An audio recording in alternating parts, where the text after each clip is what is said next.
Une peau noire et des yeux bleus perçants. Étonnés, les Britanniques viennent de découvrir à quoi ressemblait leur ancêtre, l'homme qui foulait le sol d'Angleterre il y a 10 000 ans.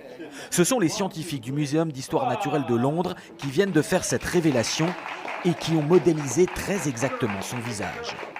On n'aurait jamais imaginé ça il y a quelques années encore. Cette combinaison inhabituelle de cheveux bruns, bouclés, presque crépus, avec une peau très sombre et des yeux d'un bleu vif. La découverte du squelette de cet homme n'est pas récente. Il a été trouvé il y a plus d'un siècle dans les gorges du Cheddar, cette région du sud de l'Angleterre célèbre pour son fromage.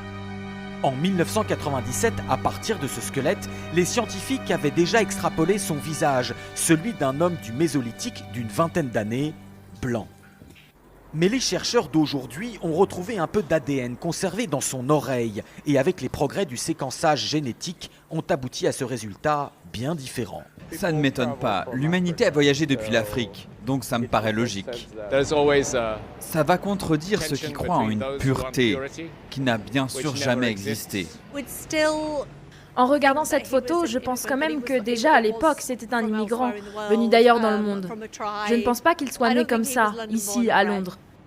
Selon les scientifiques, Cheddarman est bien né noir sur le sol anglais. La généralisation de la peau blanche serait intervenue plus tard avec des vagues d'immigration plus récentes venues d'Europe du Nord.